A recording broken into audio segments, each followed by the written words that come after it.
We'll stop talking about horrible things. We'll talk about love. Let's talk about love. People who are married or even just friends are more likely to have common attitudes, beliefs, and values. Despite the fact that I married somebody that was like dogs and cats getting together. My wife was an officer and I was enlisted. Despite that, the reason that we got together was because she was a reader and I was a reader. She listened to the same music that I did. So there were a lot more similarities, despite the fact that she was my boss. Okay. Get up their ranks then. And we were not, I mean, there's, Article 37 says that enlisted personnel and officers cannot have anything to do with one another. Research seems to indicate that the greater the similarity between spouses, the happier they are, and the less likely they are to get a divorce. Of course, my wife and I are both liberals, so that helps. Mom and dad were both liberals, but my dad was a Republican, my mom was a Democrat. People who have similar ideas are considered more intelligent and likable than people who disagree with us, of course. Yes? Well, we talked the other day too about proximity. Yeah. And you know how people just start to try to get along. Sure. Because we're close to each other. Yeah. And we have to. At what point does that go the other way, where people just can't stand being around one another? You know, that's a possibility, and that person would probably be considered schizoid or schizotypal or paranoid. So the psychological community would probably diagnose them as something. If you can't get along with people that you're around. Most people try to get along with the people that they're near. That's the way it works. It's the way tribes work. Comanches, on the other hand, a little bit different.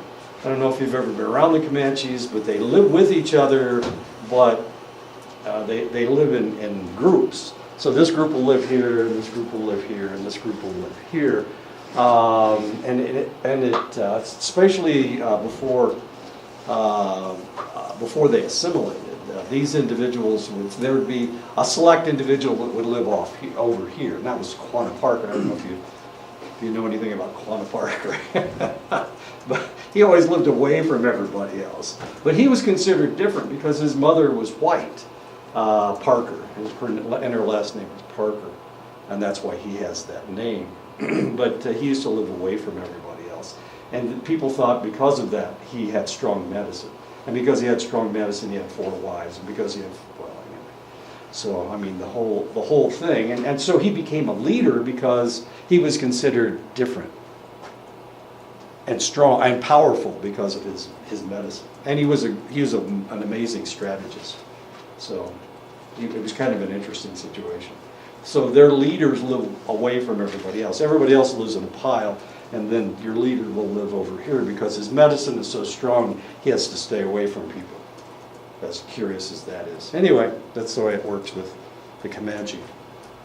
A different group of individuals. Dissimilarity, on the other hand, breeds dislike. So if somebody's not like us, we don't like them. One of the strengths of the United States has been its ability to amalgamate disparate people into their culture through forced assimilation. The assimilation has created an idea that all white Europeans are pretty much the same, which isn't true, even close to being true.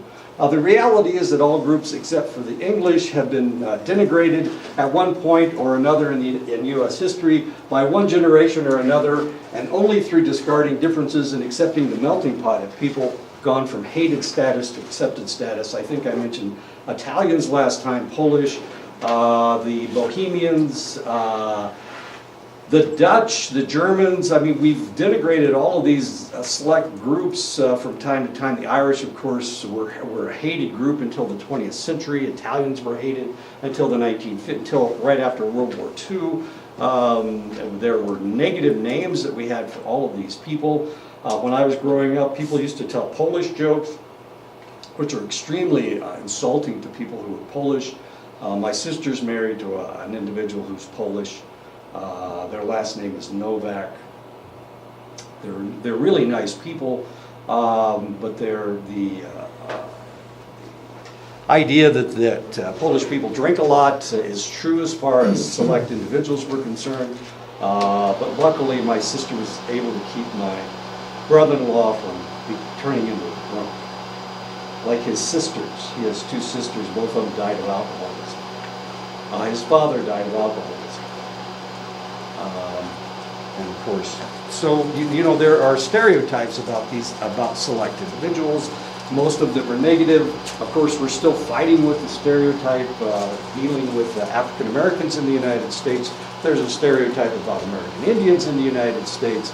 There's a stereotype about Hispanics, and it seems to be getting worse because the president seems to be attacking people of Hispanic heritage. It's getting really weird. Some people we like and some people we don't like.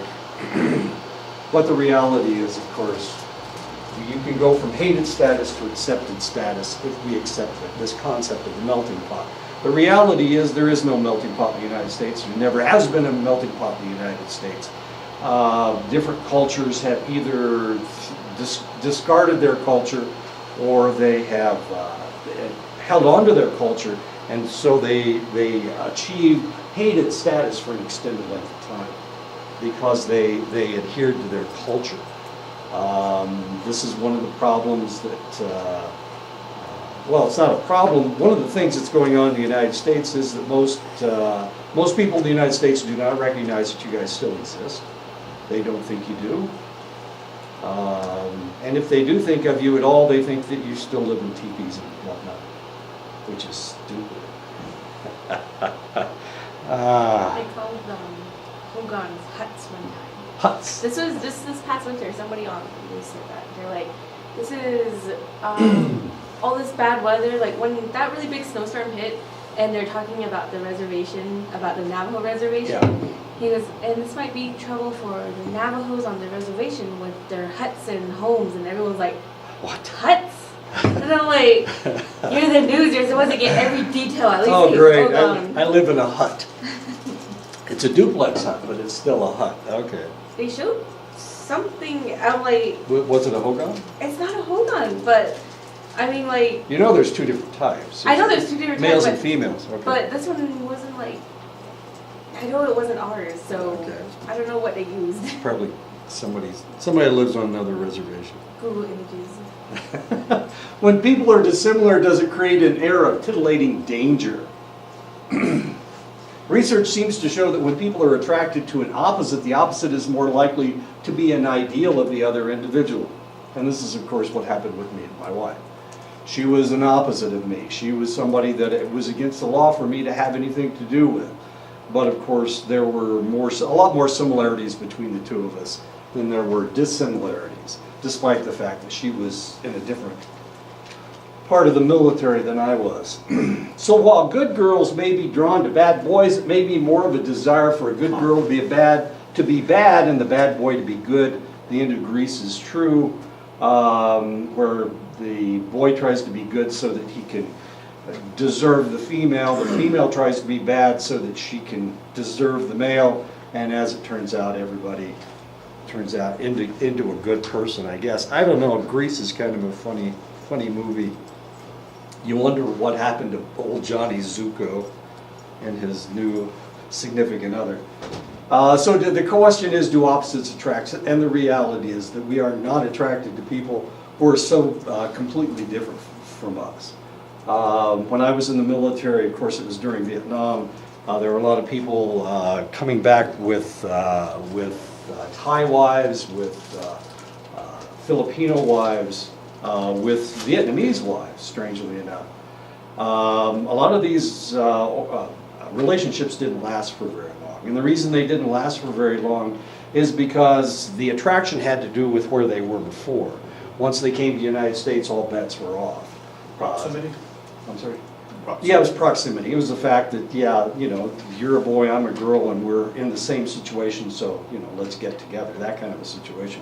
When you come back to the United States, the idea of this person being exotic or this person being the only one that I have an opportunity to date, that went out the window. So a lot of these marriages didn't last for very long. A lot of what happened with, especially with Filipino and Thai wives, and Vietnamese wives. They would have Asian wives clubs, and they'd get together and complain about their husbands. And then they'd get divorced. You know, he'd fall for some blonde-headed, 6-foot-tall woman, and of course she's 5 feet tall, very petite, and so all of a sudden he's attracted to something else because he's in a new proximity. So things would change. People are more likely to like someone who likes them. This is known as attribution. People can also can use attribution as a strategy through ingratiation, using flattery to gain favor with someone else. This can sometimes backfire with people who are used to ingratiation, in that they are so used to empty flattery that they see any as superficial and the flatterer as obsequious, as strange as that may seem. But flattery is a funny commodity. Researchers found that when people hear negative information from a source that turns to positive information, they feel more kindly toward the individual than if they had only heard flattery. Now, this is a technique that I've used to get close to select individuals. Initially, I would insult them, and then later I would flatter them. That doesn't sound very nice, does it?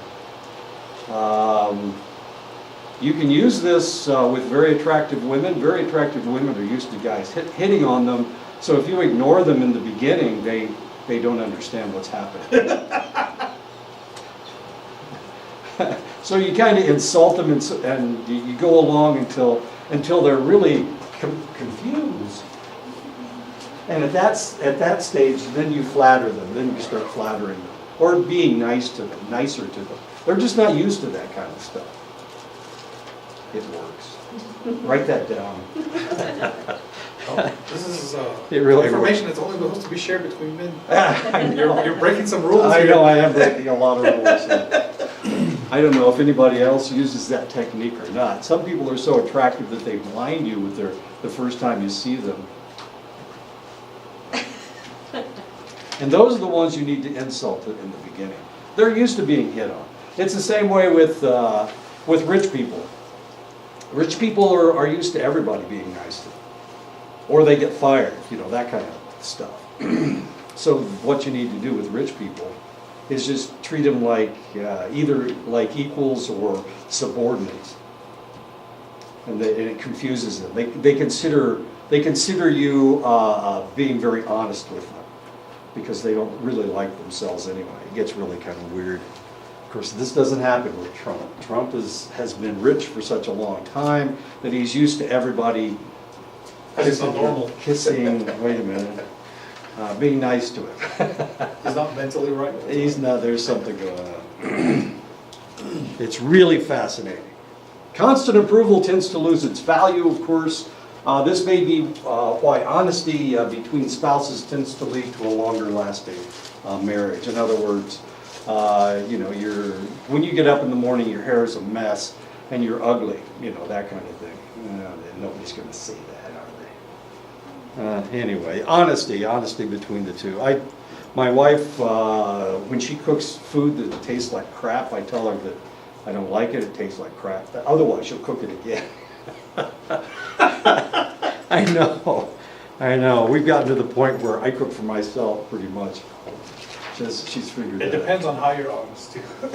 Well, you got to be honest about food. Otherwise, she's going to poison you over and over and over again. And we certainly don't want that. She has different tastes than I do. So, I can't eat fish. And I can't eat mutton, that's for damn sure. What? Because I can't eat mutton? You're going to leave? Go ahead and go. Reward theory of attraction, those who reward us or those we associate with awards we like. Rewards. So if people are nice to us, then we like them. If a relationship, I'm going to get an award at the end of this school year, so I appreciate you guys saying that you like me as a professor, because I'm getting an award for people liking me. The students like you. I know none of you guys did. Somebody did. The People's Choice Award? The People's Choice Award, yeah. I think 5 people voted, and I got people. If a relationship gives us more awards than costs, we like it. and which continue if an individual is trying to punish their parents for one reason or another. A relationship with an individual that the parents dislike is very rewarding for the individual. So if the parents don't like somebody and they think this guy's a thug, he's going to mess you over, I don't want you to date him, and the individual is trying to punish their parents, then what they're doing is driving that individual into the arms of the other one. Parents will do this kind of stuff. I don't like that person. Well, of course they're going to marry that person. They're trying to punish you. And teenagers, of course, are big at have anger toward their parents for no reason whatsoever. So they try to punish their parents, and they will continue that relationship, even though it may not be the best relationship in the world. People also tend to like people that they associate with good feelings. Researchers created a situation where subjects interacted with an experimenter in either a positive manner or a negative manner. When the subject was then confronted with the choice of interacting with a person that looked like the initial experimenter or not, the people who had had a negative experience with the experimenter avoided the individual who looked similar to her. And this may have happened to you. Somebody was a real jackass to you, so if somebody looked like them, you stayed away from them because they looked like the other person. When I was working at Fort Belknap, there was the math teacher hated my guts. Hated me. If I opened my mouth, she would leave the room. I couldn't speak in a meeting, or she would leave. That's when she needed a cigarette. It was when I started talking. Yeah, okay. She despised me. There's a lady here, and she works in the science department, and she looks they look exactly alike. It's scary. When she's in a meeting, when we're in a meeting together, and she sits right there, I sit over here. I stay away from her. She's probably the sweetest lady in the whole wide world, but I just can't be around her. It's really kind of strange. And she is in the science department, so I don't have to worry about it. But they look alike. Now here's the weird part. All the people that gave me a hard time up in Fort Belknap are dead. They're all dead. I know. She died in an automobile accident. This other lady told this horrible story about me. And she was part of the power structure at Fort Belknap. She was the daughter-in-law of the president, and she told this god-awful story about me saying horrible things about her family. She's dead. She died in an automobile accident. You know, all these people, I don't have anything to do with this, okay? I'm only going to say nice things about you now. I had nothing to do with it. They just died, okay? It doesn't have anything to do. They died young, though. That's really kind of tragic. And the Hillary Clinton syndrome. Oh, people around her die? Proximity in itself is rewarding. It costs less in time and effort to receive friendship from someone close by. Attractive, and this is a problem with military people. I told you that I've moved 17 times in 35 years, which is true. It's been hard to maintain contact with people. The one person that I did maintain contact with died of a heart attack last year. So my goodness, you know, the rest of the people that I interacted with in the military have just disappeared, except the dead people, of course. Attractive people are rewarding because people benefit from associating with them. People with similar views are rewarding because it validates our own ideas and we assume that they like us in return. People have a need to be liked and loved, so there's a strong pull for it to happen. So we're looking for being attracted to select individuals. So let's talk about love. What's love all about? Love has been described in many ways by philosophers, scientists, and romance novelists. Psychologists Lee, Hendrick, and Hendrick, of course, are either a brother and sister or husband and wife. In this case, they're actually husband and wife. So Hendrick and Hendrick. They identify three primary love styles. Eros, of course, is self-disclosing passion. So Eros is passion. Ludus is uncommitted game playing. It's men and women playing those silly games that they play, flirting with one another and whatnot. And storge means friendship. So these are the three things that we add together to create love. Combining these three styles in different combinations creates a compendium of love styles: eros, ludus, and storge. Elements that are common to all loving relationships: mutual understanding between the partners, giving and receiving support, enjoying the loved one's company. Once upon a time, of course, we only talked about love in context with males and females, but of course, we don't do that anymore. It's those of us who have had friends, lots of friends, understand that there can be a degree of maybe not romantic love, but a degree of love between people, which gets a little weird because select religions do not recognize these types of feelings that you may have for a select individual. They assume all love has to do with passion, has to do with eros, has to do with lust. But the reality is, of course, you can have strong feelings for a lot of different people, and it doesn't have to be romantic love. Thus, relationships with high levels of eros and storge tend to have higher relationship satisfaction. So if you are physically attracted to a select individual and you are friends with that select individual, then you're probably going to have a fairly good relationship. That's the type of marriage that people are looking for. You marry your best friend. That was in a movie, Valentine's Day. That's what they say at the end of the movie. You marry your best friend. If you marry your best friend, you're probably better off. And of course, I married two people that weren't my friends. And then I finally married somebody who was my friend, and we've stayed married for 40 years. Passionate love fits this criteria: a state of intense longing for a union with another. And of course, that has to do with love as well. While eras in history or different cultures articulate it differently, most have supported an ideal of romantic love in connection with family units and procreation. And this gets really tough when we're talking about this. If we look at hunter-gatherer groups, are we talking about romantic love? Do they have the same concept of romantic love? Is this something that came out of the literature of the 14th and 15th century? If we wander around the world, do we find this in New Guinea? Do we find this among the Aborigines in Australia? Do we find this in the Amazonian rainforest, the individuals that live in the Amazonian rainforest? And the answer is yes, it does to some extent.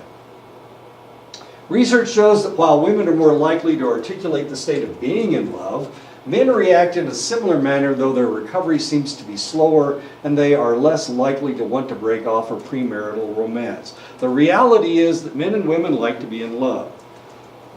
Men suffer from it more than women do, strangely enough. If a woman breaks up with a man, it takes her about 2 years to recover.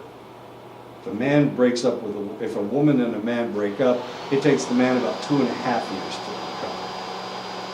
I know.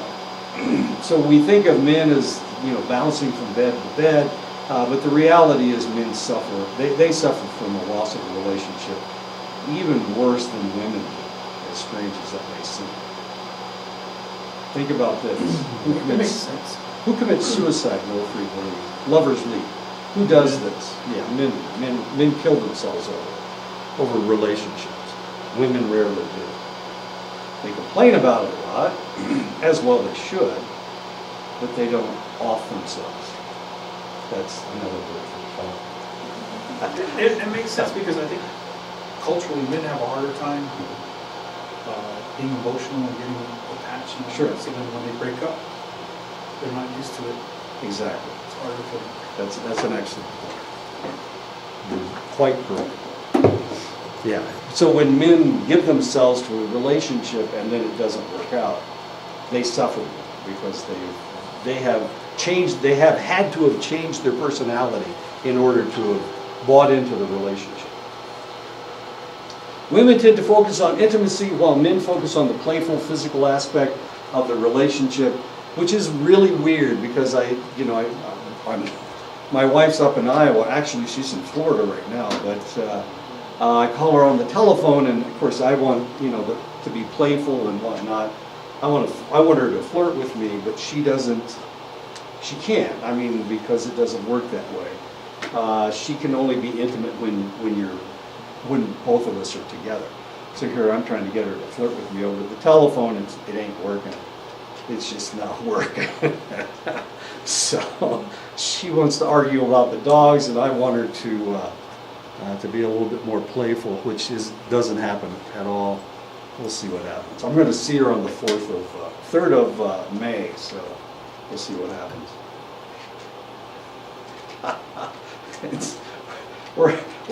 We're so different. She's from Georgia and I'm from Indiana. I already told you that her relative probably shot my relative during the Civil War. They were in units facing each other at the Second Battle of the Wilderness, and my great uncle was shot during that battle and almost died. And they were right across from each other, which was funny. Well, not that funny, I guess. Anyway. Companionate love is the feeling of affection we feel for a romantic partner that we have intertwined our lives with over time. While passionate love is characterized by wild emotions, companionate love is lower keyed, deeper, and more affectionate. People addicted to the feeling of passion may seek short-term relationships that feed the need for the passion fix. And of course, I've come in contact with individuals like this. These were individuals that wanted to be in love. They loved being in love. They couldn't maintain relationships because they needed this continual passion fix. Really kind of bizarre. Our anthropological past, in our anthropologic past, loners were less likely to survive than people that connected themselves to other people. And we can see this, if we look at any indigenous peoples, the probability that somebody's just wandering around by themselves, they don't survive. They can't survive because they'll run into other individuals, they will be attacked by a group, and of course they won't be able to survive the attack. So we connect ourselves with each other, and this is the only way we can survive. Thus, humans evolved seeking to bond themselves to other humans. It's the only way we could survive grizzly bears. It's the only way we could survive lions, tigers, and bears. Oh my! This is the reason that they sing the song about lions and tigers and bears. This bonding is tied into our DNA and begins as soon as the baby is born. 70% of all babies display secure attachment when they are born. 70%. This is a necessity. And you can tell just by picking a baby up whether they are willing to be attached to you. It's weird because you'll pick up a baby and they will immediately fold themselves around you and they'll hug you. Well, what about babies who are autistic? Do they do the same thing? No, they don't. No, they stiffen. They don't fold into your body like this baby does, like a secure baby. Like a normal baby. Just a question, I guess, because on the same subject from the Navajo perspective, you start speaking before birth, you start with babies Sure. inside the womb. Is that the same with, from a certain perspective from psychology? Hearing the voice of the mother? Yeah, they can hear. We know the babies can hear. We can speak different languages to the baby, and the baby will turn towards somebody speaking that language. So if the mom speaks French and the dad speaks English, the baby will turn towards somebody speaking French, and they will turn towards somebody speaking English. They can actually hear it. Not very well, of course, because they're in a pool of water. So that's what they're hearing. And they can only hear the lower registers. So if the mother has a really high-pitched voice, they won't be able to hear her, despite the fact that they get all the vibrations. But they can't hear her because it's people with a deeper voice that they can hear. That's the stuff that goes through the placenta and whatnot. Oh, that's interesting. Is curious. Yeah, so we know that this all exists. So almost all babies, 70%, that's quite a bit, that's quite a few babies, are securely attached, which means that they, as soon as they are born, if you pick them up and you hold them correctly, then they will mold themselves to your body, and they will look to you for protection. These babies trust their mother to be there when they need them. Of course, it doesn't have to be a mother; it can be just about anybody. It doesn't have to be somebody that's soft. It just has to be somebody who's willing to create a platform for the baby to lay down in. My sister had a baby, and we were at my dad's retirement party, and she had this brand new baby. The baby was like 2 or 3 months old. I love babies. I just love holding babies. They smell different. They attach themselves to you. So what I did with this kid, I just kind of put her on my shoulder, and I held her, and she went to sleep, and nobody wanted to wake her up. Of course, you don't want to wake a baby up when the baby's asleep. I walked around with this baby on my shoulder all day, bouncing her up and down. If she started to wake up, I'd bounce her up and down. Sometimes she'd flip her head from one side to the other. But that was it, and I held her all day long. My sister was so pissed. My sister doesn't like me a whole lot, and here I am. You know, I've got her baby. I've got her baby, and she didn't get her back all day, which kind of was a relief. But at the same time, she doesn't like me. So anyway, she still doesn't like me. So it doesn't make any difference. Well, sometimes when I like try to help my aunts and what's my aunts or my cousins, and they have kids. So sometimes I'll try and like bring them out. Most of the time with my other cousin, because they're really good with kids. And Sure. They don't like me. They're just like, who is this person? Yeah. But What's the wrong? mother usually comes out, and they're like, oh, like where is he or where is she? And they're like, they're right here. Like they're fine. Go eat. Like Yeah. go take your time. Exactly. But they bring them back in. They're like, okay, like I'm fine. I can do this. They don't like being away from their kids too Right, yeah. long. Yeah. So maybe that's why she. Oh, yeah, I understand why she didn't want me to hold her baby. That's okay. But I'm real good with kids. Well, I used to work in a neonatal intensive care unit. I worked in nursery, so I'm pretty good with kids. I noticed some people too, they don't want their kids held because they want them to be able to self-soothe and be independent when they get older. That's not my sister. She wanted to hold the baby. She wanted to spoil the baby. And That's how I am too. You want to spoil your babies? I like holding my kids.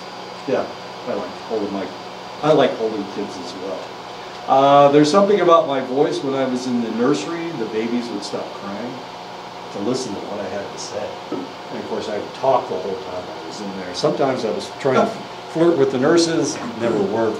But the babies got a kick out of it. So. I used to sing to my son when he was still in his mom's room. And when we were separated somewhere, she would call me and say, he won't go to sleep, so she would put me on the speaker. And I would sing, and then you just go right out. Knock him right out. That's great. I can't sing, so.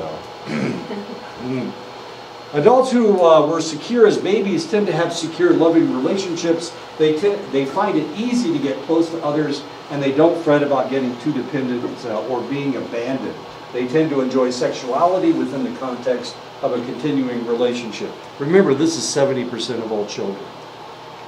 So as humans, that's the way we work. That's the way we roll. However, there are 20% of the infants who had avoidant attachment. They were more like those autistic kids, pushing away. These infants tend to ignore their caregiver and avoid closeness. They become independent at a very young age. As adults, these individuals tend to invest less in relationships. Sex without love is acceptable, and one-night stands are common.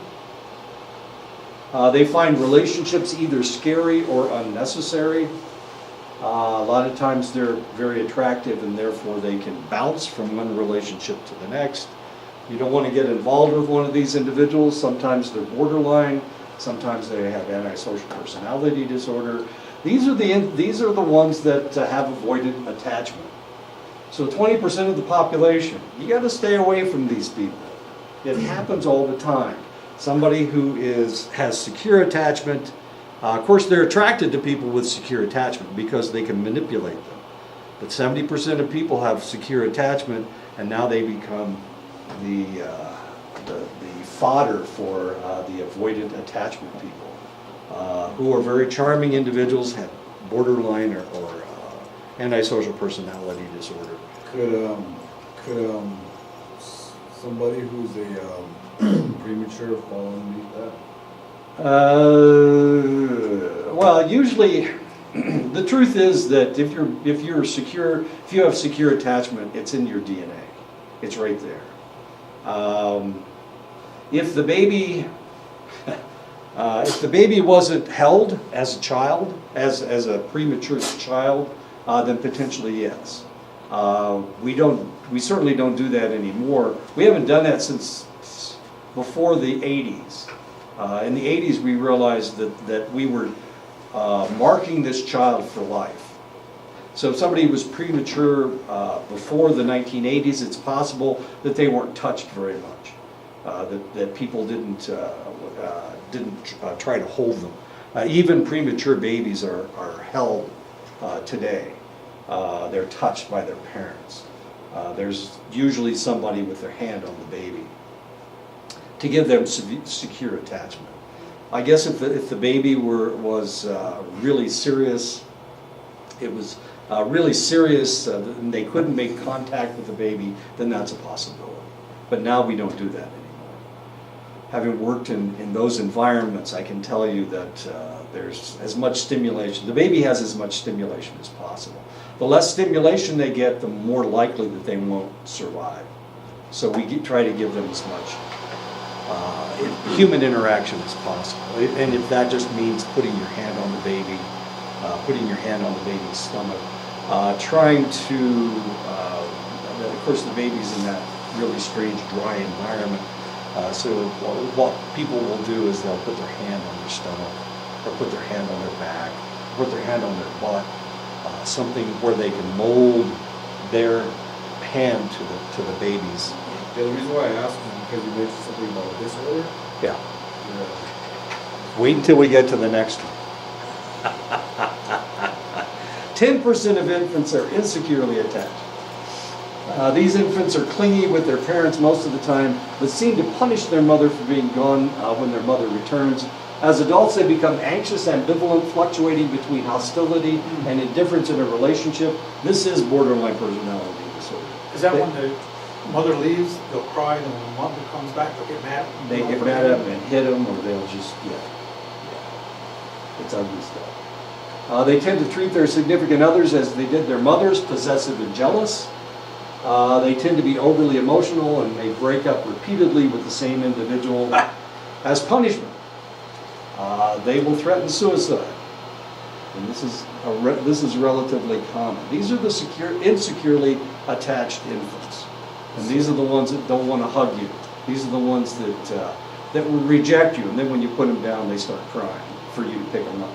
And as soon as you pick them up, they push you away, and they will live this pattern all their lives. Are there tests you can do to detect this in? Are there personality tests that can detect this as in adults? Oh yeah, oh sure. That would be interesting. Insecurely attached. These people will drive you crazy because it's the push me pull me relationship. So, how possible if a person becomes self-aware to change their attachment? You know, you would think that you could tell these people, look, this is how you're acting. You're going to continually have problems with this, but they get stuff from their insecure attachment.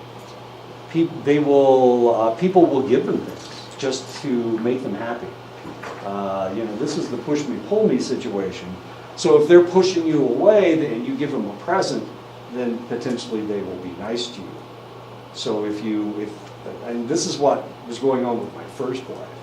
My first wife, if I gave her stuff, then she was nice to me. Of course I was broke, I was a college student.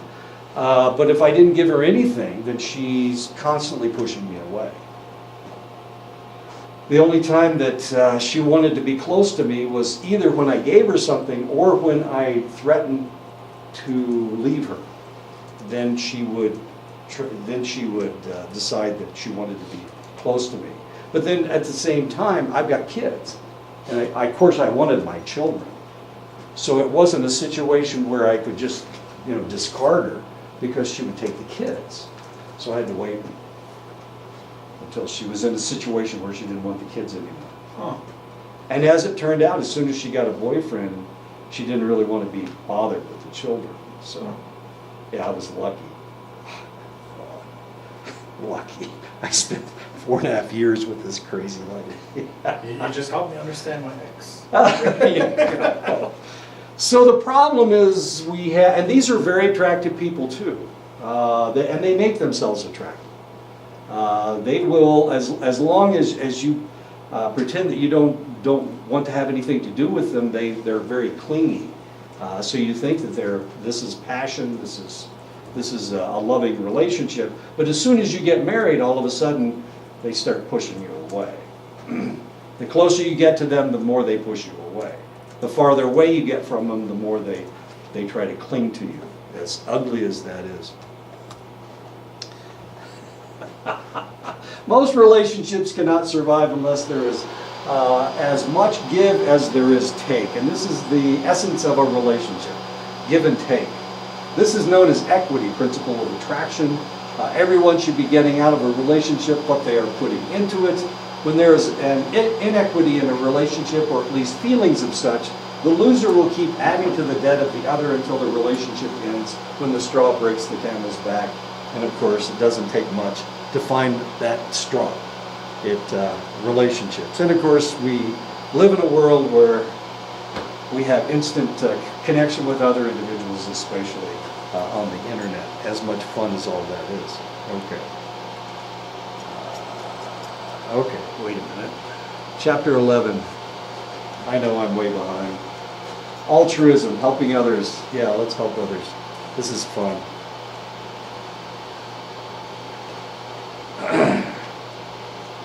(1977), Everett Sanderson jumped down on the subway tracks to save the life of Michelle de Jesus only seconds before the onrushing train would have struck her. After failing to jump back onto the platform, Sanderson was pulled to safety at the last instant by onlookers. He saved her life, then they saved his life. Why did he do it? He put himself in danger. Why did he do it? African-American Otis Gaither smashed through the door of a burning mobile home one night and pulled white Larry Whitten to safety. When Whitten failed to respond, Gaither applied CPR. Despite the racist symbol that fluttered over the burning structure, he had a Confederate flag, which is a racist symbol. But here this black guy gave this white guy mouth-to-mouth resuscitation. I don't know if you've ever given anybody mouth-to-mouth resuscitation. It's a lot different than kissing. You have to make sure that their mouth is sealed, otherwise the air just slips out the sides of their mouths. So you have to cover their mouth with your mouth. There's usually mucus involved. Or spit. It is not a very pleasant thing to do. I've done this over and over again, unfortunately, and it never was a lot of fun. Giving mouth-to-mouth resuscitation. One of the individuals that was African American, the other individual was white, and this was in the South. And the man, and he knew he was a racist. He had his rebel flag flying over the house, but he did it anyway. Why in the world would he do it? Just to save somebody's life. The Avenue of the Righteous among the nations is a line of trees planted commemorating the hundreds of Europeans who saved Jews during Hitler's Holocaust. We know the story of the Holocaust, but one of the stories that very rarely comes out are the people that actually save people's lives. And what would happen, what happened with Anne Frank, if you remember the story of Anne Frank was Jewish. She was being hidden in an attic. in a Protestant's home and she was up there for 2 years. They hid her from the Nazis for 2 years. When they captured her, they not only took her and her family to the concentration camps, they also took the family that was hiding her to the concentration camps. How did they find her again? Somebody turned him in. Oh. Whoops. Yeah. And everybody died. Well, actually, one person lived. The father lived. So how in the world did you survive a concentration camp? Who were the ones that survived? The answer is they were the workers. They were the ones doing the executing. So They were the ones. if you knew one of the Nazis and they didn't want to kill you, then they would take you out, right? No, they just picked the biggest and strongest guy. So you worked for them, and if you did anything to anger them, they killed you. You were in the next group to die. But your job was going through people's clothes and picking out all the expensive stuff. Your job might be picking up dead bodies from the gas chamber and carrying it to the crematorium. Your job might have been piling bodies into the crematorium. Somebody had to do this, and of course these were Jewish people that did this. As ugly as that is, that's how you survive the Holocaust. At great peril to themselves, they provided haven and food for members of the hunted religion, and of course the Nazis tried to kill off all of the Jewish people during the Holocaust, as many as they possibly could. Samaritans were people of mixed Assyrian and Israeli ancestry who maintained a religion that was similar but not exactly the same as the Israelis. A lot of people are similar, but they're not quite exactly the same. Because they were different, they were despised by the Israelis. They weren't pure, and only pure people are good people. Everybody else is impure, and the Samaritans were impure. One day an Israeli merchant was robbed, stripped, and left for dead along the road. A priest and a Levite saw him and hustled away, seeing his nakedness and not wanting to soil themselves. You can't touch somebody who's naked, because that's taboo in the Jewish religion. So instead of trying to help the individual that was laying unconscious and bleeding on the road, naked on the road, they just went past, because you can't touch somebody who's naked. Luckily, a Samaritan came by. He bound the merchant's wounds and he carried him to an inn to recuperate. He gave the innkeeper a sum of money and promised to make up the difference if this need exceeded the money that he left. So while only Israelites are pure, everybody knows that. While the Israelites would not have anything to do with this man because he was naked, the Samaritan stopped and helped him. Now, why in the world did he do that? The man was an Israelite. He hated him. Israelites hate Samaritans. Why in the world would he do that? I know. Because he's being a good Samaritan. He was being a good Samaritan. And the strange part is, nobody knows what a Samaritan is. We don't realize what Jesus' story was all about. Jesus is the one who told the story, of course. That if you're a good person, you're a good person. No matter who you are, no matter what you are. There's no such thing as somebody who is tainted so badly that they can't do a good act. And of course, this Samaritan did a good act. So that's where that whole saying comes from. Yeah. Being a good Samaritan. Yeah. Yeah, the reality is the Israelis hated the Samaritans because their religion was almost the same but not quite the same. Come on. Okay. You can only like people who have exactly the same religion as you. Haven't I taught you anything? You can only like people who have the same religion, which is I talk about this all the time. Religions are exclusionary. The good people are the people that are your religion. The bad people are the people that aren't your religion. So they're exclusionary, right? Right? My religion. I'm sorry, I didn't mean it. Did you go to church before you came to my class and now you're not going to go to church anymore? I never went to church. Okay, well, I won't worry about it then. I can actually agree with you. There are some religions that believe that. Mm-hmm. They just think their own group Sure. and judge everybody else. Right. And actually, all of the religions probably started out that way. I was thinking about the Quakers this weekend. Why in the world would I think about Quakers? The Quakers had a different religion than the other religions in the United States. Quakers were the only religion where women were allowed to preach. The Quakers believed that, I don't know if has anybody ever been to a French church? It's really weird. You just kind of sit there and meditate. And then if somebody gets if God tells somebody to speak, they stand up and speak. Well, a lot of times it's women. Most religions only have male preachers. But the Quakers, the women sometimes will proselytize. They will sometimes preach. So what happened when the Europeans first came over here, the Massachusetts Bay Colony was controlled by the Puritans. The Puritans didn't believe in women preaching, but the Quakers did. So when Quakers would come and proselytize to the Puritans, they would, and the women started preaching, they would take the women, because they were trying to preach to men, they would strip them naked and they would beat them to shame them, to try to keep them from preaching to men. Women cannot preach to men. Women are here, and women are here.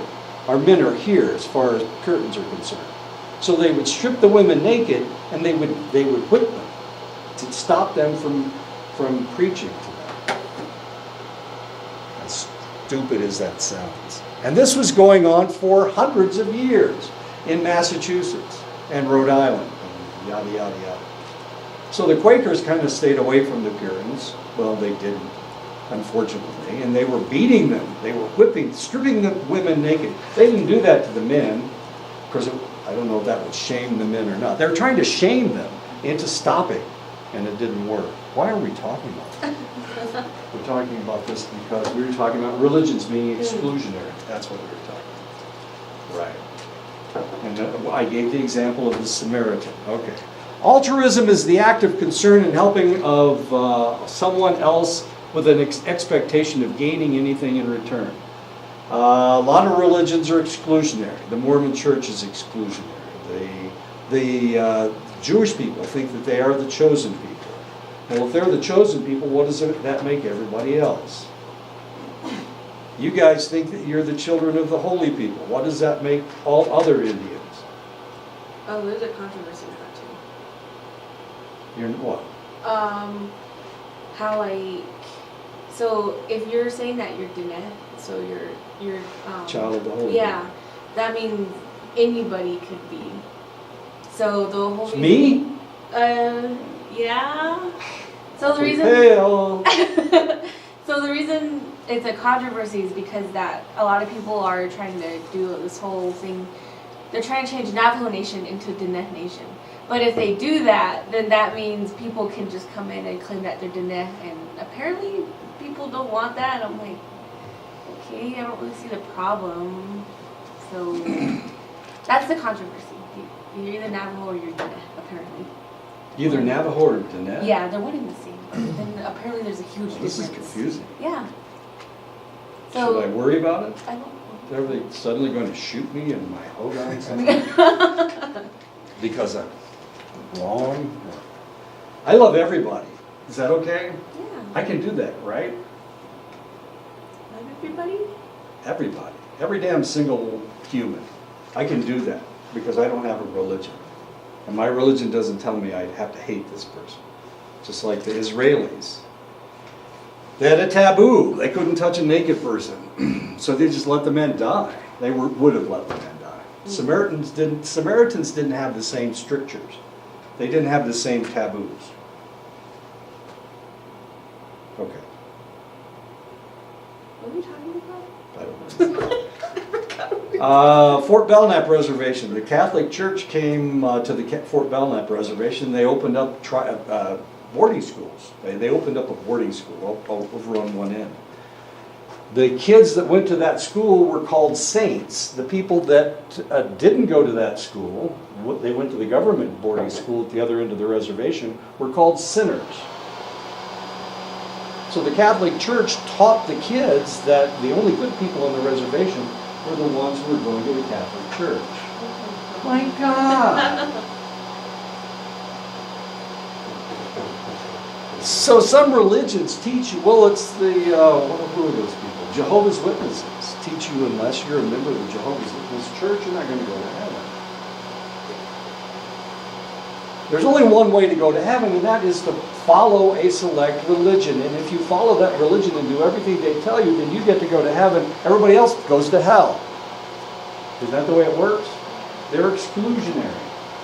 The reason that they are a religion is because they are the right religion, and all other religions are wrong religions. As exciting as it is.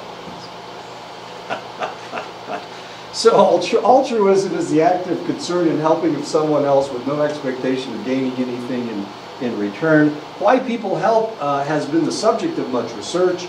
The social exchange theory purports that people weigh the costs of such interactions and seek to maximize their rewards and minimize their costs. What is it going to take for you to be nice to this person? Rewards provided from helping may be external or internal. External rewards may be in the form of appreciation or friendship. Therefore, we are more likely to help someone whose approval we desire, someone attractive to us.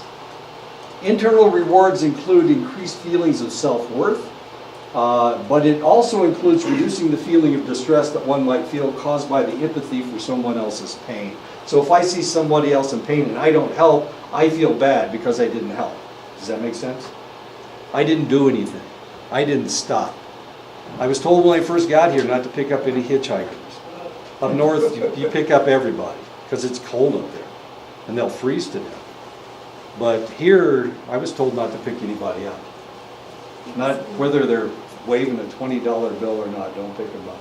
It's not a 20, it's a 1. It's a line, no, it's a line. And it's dangerous to pick somebody up. Can be dangerous to pick somebody up. A couple of years ago, some guy picked up somebody and he knocked him out and stole his truck. And he had some stuff for not this institution, another institution. But he had some important papers in the back. And the guy just threw the box out, stole his truck, threw the box. I know. So somebody else found the box with all these important papers for that other college. I know. It was real funny. Well, not that funny, but he got knocked out. Internal rewards, Clary Amoto and Snyder research people who volunteered to help AIDS patients. Once upon a time, we didn't have a clue what was going on with AIDS. We knew it killed everybody, but we didn't know how you got it. We had no clue. This is back in the early 80s. So who's going to help these people? Who's going to help the AIDS patients? We didn't want them in our hospitals. It was scary. They found 6 motivations: values, to act on humanitarian values and concern for others; understanding, to learn about people or learn skills; social, to be part of a group and gain approval; career, to enhance job prospects with experience and contacts; ego protection, to reduce guilt or escape personal problems; esteem enhancement, to boost self-worth and confidence. And we saw all of this with people that helped AIDS patients. Would conditioning be under values if you're conditioned to, if you're trained, constantly trained? And You mean like with nuns? I don't know if nuns are, but like, I guess they could be like, let's think about more like soldiers who are taught to like help their comrades if they're shot, run out Right. there, jump on grenades. They're taught to discard their own health and safety for others that are on their side. I don't know if that's humanitarian though, is it? It's just a conditioning process. Oh, that's what I was asking, if conditioning Yeah. is the same as values. No, I don't think so. It's something separate? Right.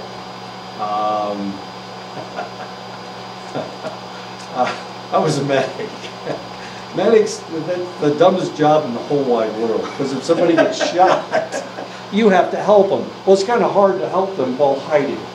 I mean, that's almost impossible. Eventually what happened, especially in Vietnam, what happened was that they would target the medics. And they knew if they shot a medic, the medic represented life to everybody in the unit. So they would do anything to save the medic's life. Theoretically, that's what happened. It's a dumb job. It's a dumb job. Because you're not allowed to shoot. You're not supposed to shoot. You got this card in your pocket that says that you're protected by the Geneva Convention. Just hold that sucker up sometimes. See if the sniper doesn't shoot it out of your hand. I mean, it was dumb. So we didn't wear red crosses. We certainly didn't put red crosses on our helmets. They were really good targets. You know, you Big put a bullet put a bullet right in that red cross. It goes right through your forehead and blows out the back of your head. Yeah, they didn't. That was a dumb job. It's just stupid. But sometimes there were medics that would go out and they just sit there and they would help the person. Now the idea was that if that guy got shot, the medic would come out, they would shoot the medic, then everybody would try to save the medic and that guy's life. So the more, if you could wound one guy, then you could probably hit 5 or 6 others. Them trying to save this guy's life. Of course, they bleed out. You have to be very careful. Anyway, but it was the medic's job to go. He was supposed to be the second guy out there. The first guy was the guy that got shot. And the second guy was supposed to be the medic. And they weren't supposed to shoot the medic. But they would shoot the medic, especially in Vietnam, because they didn't have a clue what the Geneva Convention was. So it was a dumb job. I guess that's my point. So it was a conditioned response, I guess. I wasn't very good at it. I was mostly hiding, I can assure you. I was mostly trying to stay down, not get shot.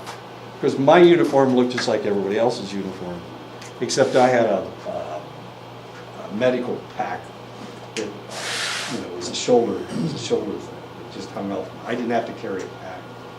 I just carried my medical equipment. Some might contend that altruism has so many internal rewards that people do it more for their own benefit than that of others. Thus, they contend that altruism is a form of egoism where the real benefit is that of the giving individual. Now, this is really weird because today's Earth Day, right? And people are doing things for people, or they're doing things for the Earth.